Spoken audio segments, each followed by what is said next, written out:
Question number 3, factorise each of the following expressions fully. अब इसके अंदर जो पार्ट ए है वो है ए स्क्वायर प्लस 9 है प्लस 8। इसके अंदर हम ये देखेंगे कि अगर हमारे पास टर्म स्क्वायर में है और फिर यहाँ सिंगल मौजूद है यानी ए जो वेरिएबल है, उसके बाद एक हमारे पास कांस्टेंट है, तो इस इक्वेशन को हम सबसे पहले जो है वो फैक्टराइज करेंगे। फैक्टराइज करने का तरीका ये होता है कि आप इस कांस्टेंट को इसके कोफिशिएंट से मल्टीप्लाई करेंगे इस ए के स्क्वायर वाली टर्म के, तो ये बन जाएगा 8 और ये है 1, तो 8 1 सा 8 हो गया। ठीक है, अब हमें इसको इस तरह ब्रेक करना है, इसको मिडिल टर्म ब्रेक भी कहते हैं, कि जब हम मल्टीप्लाई करें तो हमारे पास ये मल्टीप्लाई वाला आंसर आए, और जब हम प्लस माइनस करें तो हमारे पास सेंटर वाली जो टर्म है वो आ जाए। 8 1 सा 8 होता है, और 8 में अगर 1 प्लस करें तो वो 9 हो जाएगा, तो हमारे पास सेंटर टर्म आ जाएगी, और 8 को 1 से मल्टीप्लाई करेंगे तो 8 आ जाएगा। ये हमारे पास इसका वो जो मल्टीप्लाई का आंसर है वो बराबर हो गया। अब हम इसको इस तरीके से लिखेंगे, ए स्क्वायर, ये हमारे पास 8 है, प्लस ये कोफिशिएंट 1 है तो 1 ए लिखेंगे, 1 ना भी लिखें तो सिर्फ ए हो जाएगा, और प्लस 8 हो गया। अब हमारे पास ये 2 हो गया और ये 2 हमारे पास हो गए, इसमें से हम जो है वो कांस्टेंट, इसमें से हम जो है वो कॉमन को बाहर निकालेंगे।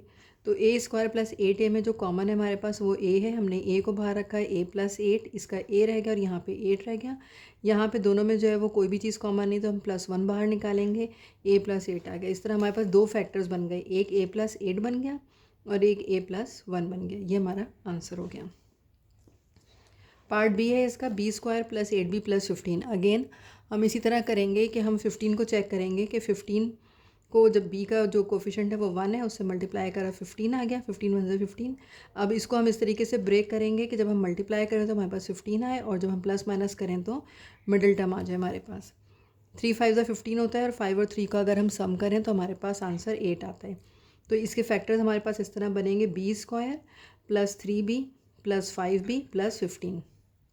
ये 8b तो अगर हम सम कर दें तो 8b आ जाएगा।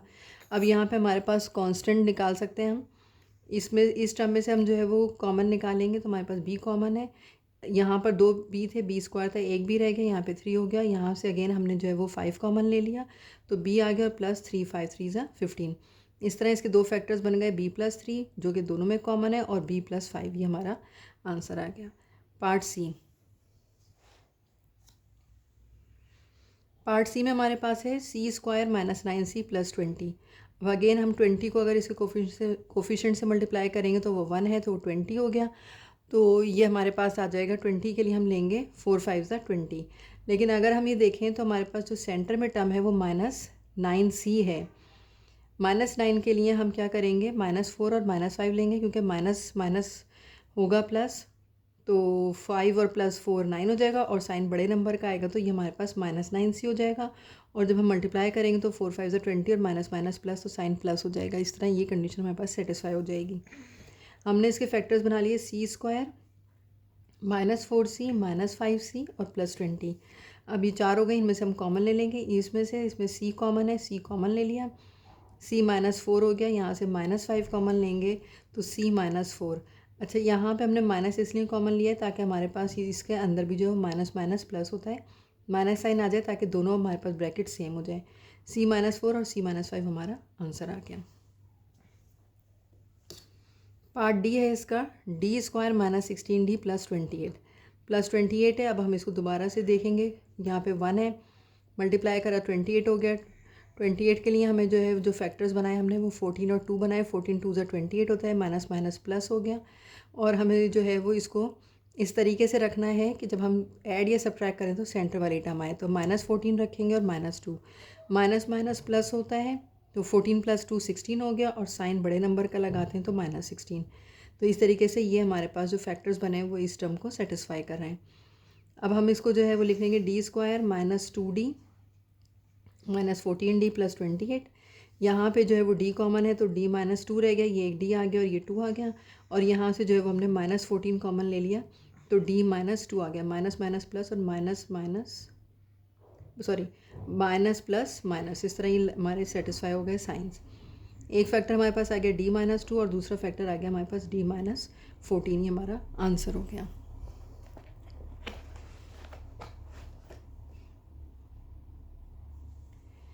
पार्ट ई है F square plus 6f minus 16।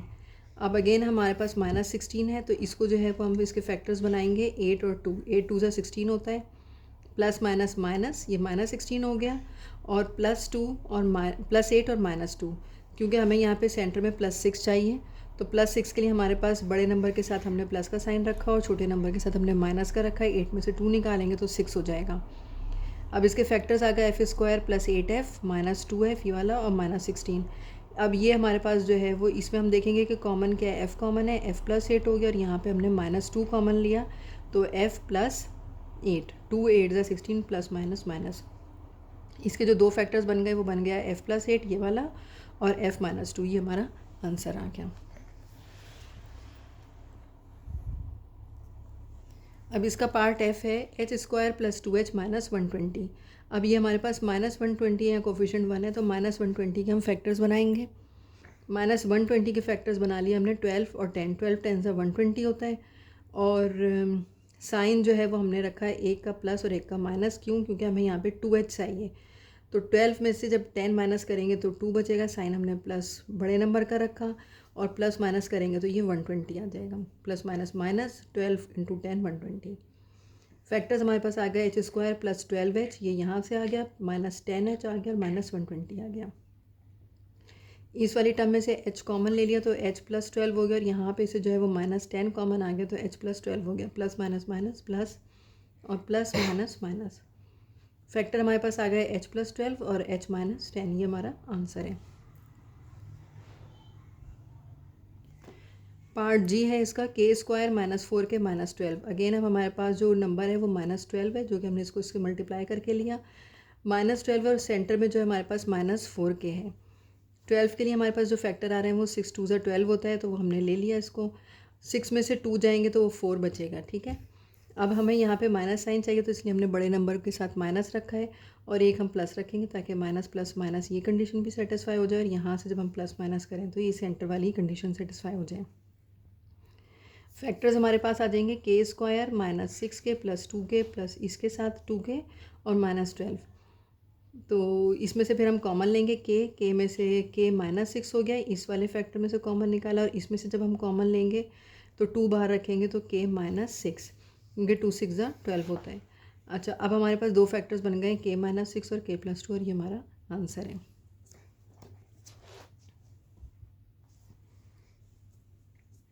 Part h है m² - 20 m - 21। अब हमारे पास इसका गेन कोफिशिएंट 1 है, मल्टीप्लाई किया हमने तो -21 आ गया। 21 के फैक्टर्स हमने ऐसे बनाने हैं कि सेंटर में हमें 20 चाहिए और मल्टीप्लाई करें तो 21 हो। तो 21 जो है वो हमने 21 1 ज़ा 21 होता है, माइनस और प्लस रखा इसका कैप। यहाँ पे हमें माइनस साइन चाहिए, तो हमने बड़े नंबर के साथ माइनस रखा। 21 में से 1 निकालेंगे तो 20 रह जाएगा। इसके फैक्टर्स हम बना लेंगे, m² माइनस ये वाला 21 m आ गया, फिर ये 1 m है, तो ये 1 कोफिशिएंट नहीं लगा रहे हैं, हम सिर्फ m लिख रहे हैं, और -21 आ गया। अब इसमें से जो है वो कॉमन निकलेगा m, तो m - 21, ये वाला एक m रह गया और ये 21 रह गया, और यहाँ पे जो है वो हमारे पास कोई चीज़ को कॉमन नहीं है, तो हमने सिर्फ 1 कॉमन ले लिया, m - 21 यहाँ पे आ गया। तो इस तरह हमारे पास दो फैक्टर्स बन गए, m - 21 और m + 1, और ये हमारा इसका आंसर आ गया।